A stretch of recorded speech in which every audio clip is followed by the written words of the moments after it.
Baik rekan-rekan media sekalian, pada kesempatan sore hari ini kita akan melaksanakan perkembangan penyidikan kasus penyalahgunaan narkotika atas 3 orang tersangka, yaitu RA, ZN, dan AA. Sebelum kami menyampaikan press release ini, kami perlu meluruskan berbagai misinformasi yang selama ini terjadi, bahwa ada perlakuan yang berbeda terhadap tersangka. Ini perlu kami luruskan, bahwa saat rilis yang pertama, saat itu tersangka sedang dibawa ke Lakesda untuk diadakan pemeriksaan rambut dan darah, mengingat ini adalah kasus yang menjadi sorotan publik. Jadi selain urin, kami pastikan melaksanakan pemeriksaan rambut dan darah. Kemudian kami perlu menyampaikan juga bahwa penyidikan kami ini sifatnya adalah berkesinambungan. Artinya kita periksa betul selama 4 hari ini terkait dengan konstruksi pasal yang sebenarnya kita terapkan, di mana dari awal kami terapkan pasal 127 Undang-Undang Nomor 35 Tahun 2009 tentang narkotika, di mana kami punya persepsi bahwa sesuai dengan pernyataan kami saat itu penyelidikan belum selesai. Nah, selama 4 hari ini kami adakan penyelidikan lebih mendalam lagi terkait dengan perkara ini.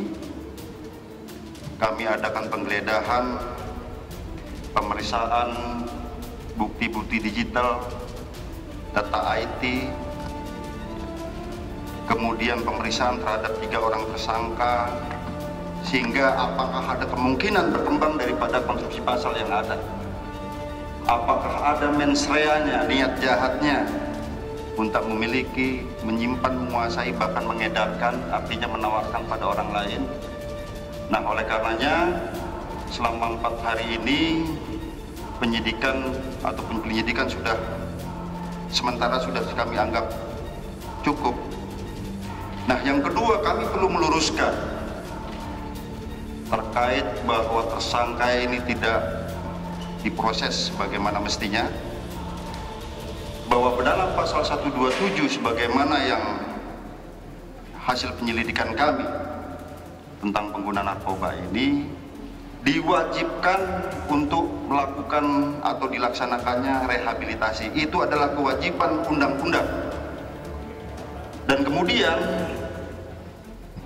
dengan rehabilitasi ini bukan perkaranya tidak dilanjutkan, tidak, perkara tetap kami lanjutkan. Kami bawa ke sidang, nanti akan divonis oleh hakim, di mana ancaman maksimalnya adalah 4 tahun. Ini yang perlu diluruskan, bahwa dan kemudian untuk rehabilitasi ini itu bukan dilaksanakan oleh penyidik. Ada permohonan dari keluarga, kita fasilitasi, dilaksanakan oleh tim asesmen terpadu oleh BNN, yang isinya ada Polri, Kejaksaan, dokter, psikiater, dan lain sebagainya, di luar penyidik, di luar Polres Jakarta Pusat. Kami temukan bandar, ya, nanti barang buktinya ya cukup banyak, nanti akan kami tampilkan, di mana kami duga berdasarkan penyelidikan kami, ya, bahwa ini digunakan oleh kalangan-kalangan tertentu, kaum-kaum jet set, kalangan-kalangan elit. Ya, kami sudah gambarkan petakan, ya, tinggal tunggu saja, ya. Kalau masih ada yang menggunakan, tunggu waktu akan kami tangkap. Jadi bukan hanya tersangka 3 ini sebenarnya. Sebelumnya sesuai dengan strategi kami preemptive strike, kami sudah menangkap bandar yang khusus, dugaan kami khusus untuk angan-angan jet set itu. Ini yang perlu kami jelaskan pada rekan-rekan sekalian. Yang pertama, tidak ada diskriminasi. Kami akan tampilkan menunggu hasil penyelidikan kami komplit yang sebentar lagi akan kami tampilkan. Yang kedua, rehabilitasi bukan kewenangan daripada penyidik, tapi dilakukan oleh tim asesmen terpadu BNN. Kita menunggu rekomendasinya sekarang, karena itu amanah daripada ataupun kewajiban dalam undang-undang.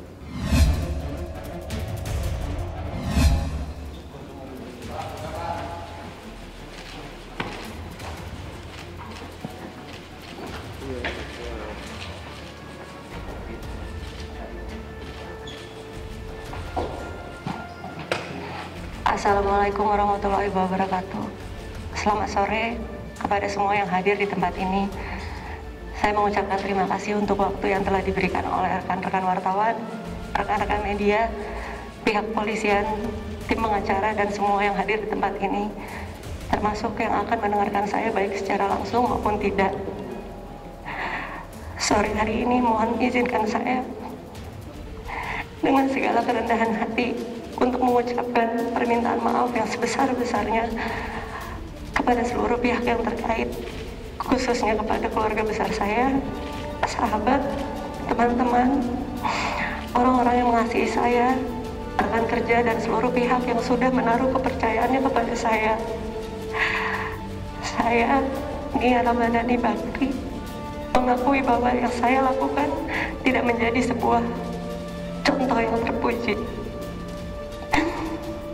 Sebagai manusia, saya sadar seharusnya saya memberikan contoh yang baik bagi anak-anak saya dan orang-orang di sekitar saya.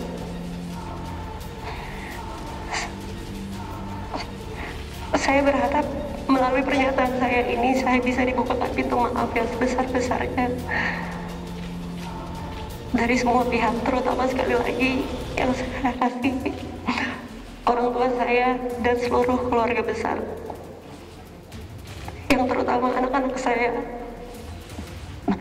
Mikaela, Magna, dan Magika. Dan yang terutama buat saya adalah pengampunan dari Allah Subhanahu wa Ta'ala. Dan sebagai warga negara Indonesia yang baik, saya akan bersikap kooperatif dan mengikuti proses hukum yang berjalan. Saya ucapkan terima kasih sekali lagi untuk semua doa dan dukungannya. Wassalamualaikum.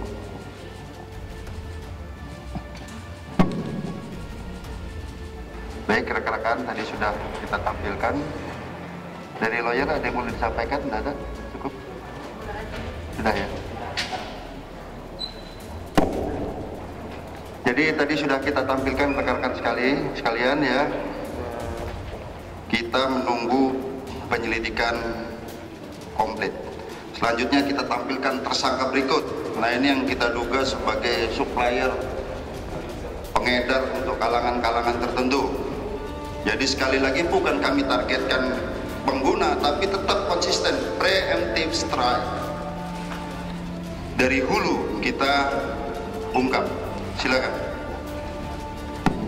Baik rekan-rekan, tadi sudah kita tampilkan.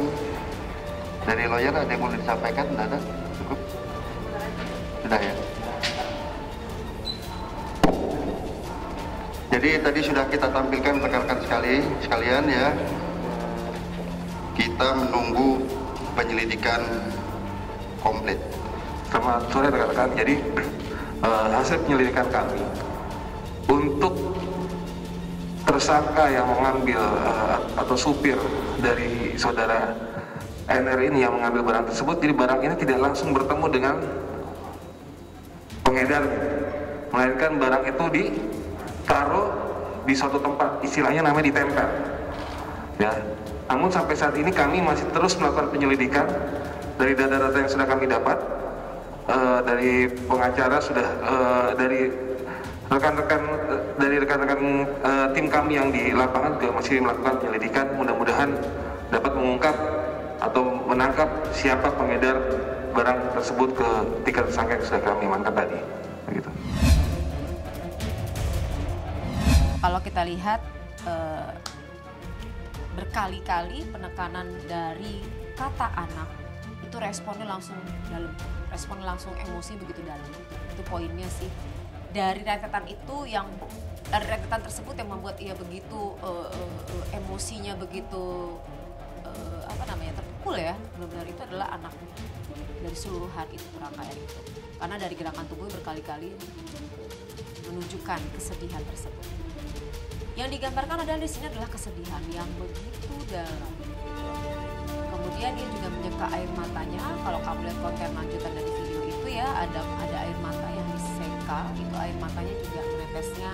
Saya soalnya ngelapin di sini, di tengah jalan ngelapin di sini, bukan di sini tapi di tengah. Itu menggambarkan adanya air mata kesedihan. Berarti confirm bahwa dari respon tersebut, jadi micro expression tidak semata-mata otot di wajah, tapi verbal konten kita juga bisa menganalisa emosi. Dari gambaran tersebut, Mbak Nia sangat amat terpukul, kemudian merasa kesedihan yang begitu mendalam, terutama bicara mengenai anak-anak dan kalau dari sang suami ya, itu bisa saya melihatnya adalah terlihat lebih tegar, ya lebih kuat, lebih strong. Kemudian memegang istrinya berkali-kali gitu kan, menguatkan istrinya yang memberikan statement. Terlihat lebih lebih kuat lah menghadapi ini. Lebih berani, lebih open gitulah, kurang lebih sih seperti. Jadi berani untuk menghadapi, untuk menerima konsekuensinya apapun, berani untuk ke depan, maksudnya berani untuk menyelesaikan persoalan dengan baik, inti poinnya gitu, bertanggung jawab. Ya itu adalah bentuk penguatan ya kepada istrinya dengan cara memegang istrinya. Megangnya nggak begini ya, jadi kalau kamu lihat adalah memegangnya, jadi kalau misalnya mendirikan seseorang tuh dengan supaya tegak lurus, itu dipegangnya dengan kekuatan full seperti ini, jadi supaya nggak jatuh gitu loh. Nah itu adalah fungsi si suami ini untuk menguatkan istri pada saat mengeluarkan sebuah informasi penyesalan yang begitu mendalam. Saya turut prihatin dengan kondisi ini karena saya tahu dan saya lihat selama ini ya Nia Ramadhani ini kan ceria gitu kan, dengan ide-idenya yang kreatif, kemudian program-program TV ada beberapa program lah yang saya nonton, saya juga nonton gitu kan, artinya ngelihat bagaimana perjuangannya gitu kan, kemudian bagaimana ia bercerita mengenai keluarga dan lain-lain, hubungan dengan anak-anaknya. Saya melihat banyak contoh-contoh yang bisa diberikan oleh Mbak Nia selama ini yang positif. Cuma tadi ya namanya manusia, pasti ada satu titik di mana mungkin ada sebuah kondisi emosi yang tidak stabil gitu kan. Nah, namanya manusia adalah tidak luput dari yang namanya berbuat salah gitu kan. Pada saat kondisi yang tidak stabil ini bisa jadi akhirnya respon ini nih yang dikeluarkan gitu loh, solusi ini yang diambil. Pada saat tidak stabil ini kondisinya apa? Karena kita tarik lagi nih 5 bulan yang lalu, apa yang terjadi gitu kan. Karena informasi yang didapat, karena ada tekanan. Tekanan itu karena ada tuntutan, tekanan disebut dengan stres. Kenapa sampai bagaimana menyikapi tekanan itu tergantung dari masing-masing kepribadian. Ada yang bisa mengelola stres menjadi eustress, ada yang tadi mengelola stres tapi tidak tahu way out-nya, akhirnya mengambil jalan yang simple aja, melarikan diri dengan cara tadi kan menggunakan, artinya ini pasti disesalin. Saya tahu banget nih pasti penyesalan ini ada dari lihat dari ekspresinya ya, nunduk yang dalam gitu kan. Berarti ada kesedihan. Ya moga-moga bisa ada solusinya ke depan untuk ya tadi saya berpikir sih moga-moga bisa direhabilitasi gitu loh. Artinya bisa direhab. Menurut saya sih moga-moga bisa direhab. Kenapa? Karena tadi harusnya dengan kondisi kayak begini itu bisa mencari solusinya yang tepat. Tapi kalau misalnya terjebak dengan kondisi ini harusnya dibantu. Saya selaku psikolog sih berharapnya seperti itu, harusnya dibantu gitu supaya bisa menyelesaikan persoalannya. Tapi tadi ya shortcut seperti ini salah gitu loh. Shortcut seperti ini adalah tidak tepat karena yang diberikan oleh narkoba ini adalah sensasi untuk menyelesaikan dengan cara singkat di otak. Tapi tidak mengajarkan, tidak melatih untuk memiliki manajemennya, mengelolanya.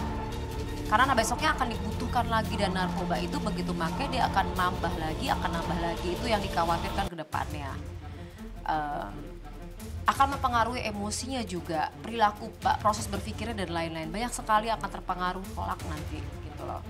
Jadi moga-moga dengan rehabilitasi ini akan memberikan solusi yang tepat untuk diajarkan how to manage stres. Bagaimana bisa mengelola tekanan. Karena nanti kalau di rehab itu ada pendampingan dari psikolog, psikiater, kemudian juga akan diubah kebiasaannya untuk memanage diri dan bagaimana mengelola keadaan gitu loh.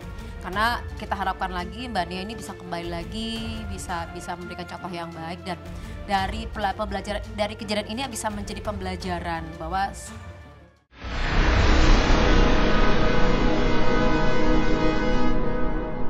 jadi jangan lupa untuk subscribe Cumi Cumi. Ditekan ya tombol lonceng merahnya.